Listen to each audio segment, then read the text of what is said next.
We're going to blow this case and the lid wide open on POTS today. So here we go, everybody.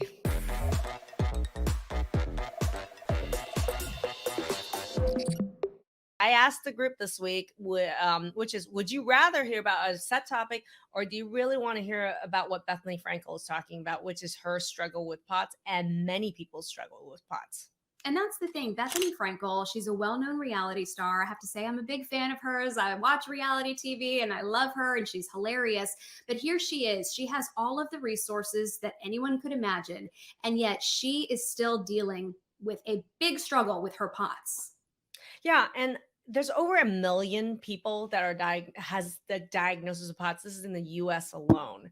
And to me, that's a gross underestimation. And so I would say there are millions of people that are struggling with POTS. And the truth of the matter is, it doesn't matter if someone has as much resources as Bethany does. And I've seen people who've been to Johns Hopkins, Mayo Clinic, and then they come to us, or somebody who doesn't have any resources and are seeing their conventional doctors. The truth is, almost everybody I've ever met everybody I've met is in the same boat, which is that they have lots of symptoms, they don't have answers, and they are getting worse.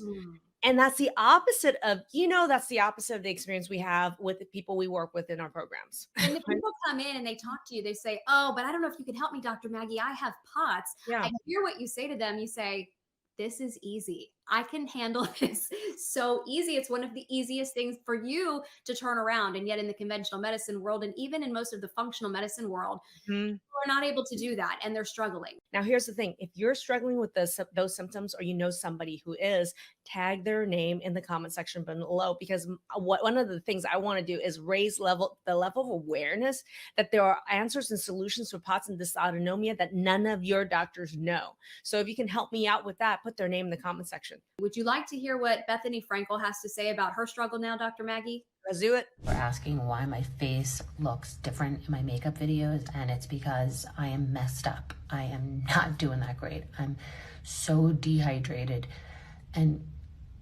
riddled with aches and pain. I've gained like 4 pounds while being here because my body's trying to hold on to any water it can. I wake up like every 2 hours in such pain and dying of thirst. My doctor said it's definitely connected to this POTS syndrome that I have. Okay, so she talks about some interesting symptoms there: weight gain, extreme thirst, a lot of pain, waking up at night. Yeah. Are these classic things that you hear about with POTS? No. And that's the interesting thing is, if you go and Mr. Google and you actually search on POTS, the classic symptoms when you look at POTS really fall in the realm of more cardiac. This is why this diagnosis often falls to the cardiologist. And I'm going to tell you, it doesn't belong there. Hi, I'm Maggie Yu, MD, and I'm a functional and holistic medicine physician and the creator of the Transform and Transform protocol. If you're interested in learning what are the root causes of all chronic disease, go ahead and click the link in the description where I have a power pack 30-minute training that goes over what are the 5 pillars of Transform. Go ahead, click the link, and I'll see you in that training. The classic symptoms when you look at POTS really fall in the realm of more cardiac. This is why this diagnosis often falls to the cardiologist. And I'm going to tell you, it doesn't belong there. But the classic symptoms that you're talking about is fast heart rate. Now, when you have tachycardia, super fast heart rate, your heart becomes less efficient, and therefore it can cause big fluctuations in blood pressure. So you can have blood pressure drops, ups and downs, ups and downs. What does that trigger? It can cause you to have dizziness, really lightheaded. It can cause you to be nauseated. It can cause you to have severe anxiety. It can cause you to be unable to walk or exercise. So a freaking big deal. So these symptoms, when you think about it and you hear postural orthostatic, meaning blood pressure, and tachycardia, people think this is a cardiology problem. And I guarantee you she's seeing a cardiologist. How do I know? Everybody's going to Johns Hopkins, Mayo Clinic, her specialists, all that. And many of them are cardiologists dealing with this syndrome, but yet people are getting worse. Okay, so if it's not a cardiologist who you should see, the next person that they might want to go see then is a rheumatologist. Could you get help there? Because she just mentioned, now I think she's got, I don't know if it was in this clip, but I saw in another clip where she mentioned that it's mixed up with this autoimmune thing, she said. And so I think she's smart enough herself, and her doctors are smart enough, somebody's smart enough to link having these symptoms with autoimmunity. Because I frequently see, and look, whether you have an autoimmune diagnosis or not, if you have these symptoms relating with POTS, there's a high likelihood there's an autoimmune component underneath it. And yet, when you say, okay, maybe now it's an autoimmune issue, not a cardiac issue, who do you go see? The rheumatologist or your gastroenterologist. What do they know jack about tachycardia, blood pressure changes, lightheadedness, thirst, or whatever? Nothing. Not So going. then that's the problem. These people are going to a cardiologist. How many of you guys tell me if you have these symptoms or you know someone have gone to the cardiologist, have gotten no help or have gotten worse, have gone to a rheumatologist, have gotten no help or have gotten worse. And then now you're wondering, who the heck do I see? And this is for those of you who have classic symptoms.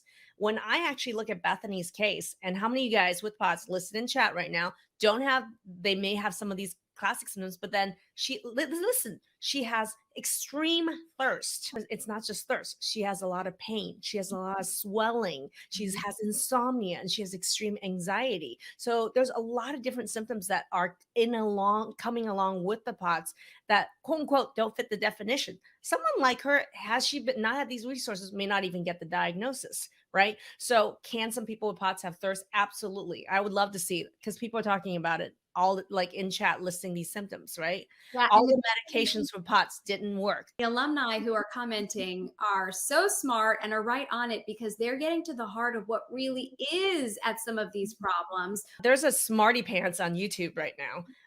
Someone just said pituitary, like that's hormonal, diabetes insipidus, another hormonal issue, lack of vasopressin, hormones and from cholesterol, linked back to malabsorption, and get, oh my God, what a smarty pants. All right, so so this is great because I think Anson and some of you guys have a little hint around this is that blood sugar, this is not does not belong with the cardiologist or the rheumatologist because the underlying causes of POTS is number 1, blood sugar instability. Okay, boom. Number 2, hormonal instability, and number 3, guess what? Gut infections. Boom. And the thing is, when you have POTS, it's like college stopping, career stopping, life changing symptoms that you have. And Bethany, I've seen her on videos, and she does a lot of little makeup tutorials and her favorite products and all that. I love those. I love them too. I addicted to those. So I've been watching. I've been seeing her face change. Visually, I see it. Even I have who've been watching her on social media, and I've done this where I'm on a call with 30 people, 40 people, and I can already see, hey, everybody, lift up your neck, and I'm looking at their thyroid. I'm like, you got this problem, you got this problem, you got this problem, you got this problem. You can tell this visually. Have you ever seen me do the sleep apnea look thing? Because No. that's actually, FYI, one of the underlying causes for why men have low testosterone or adrenal fatigue is because they have sleep apnea. Women too.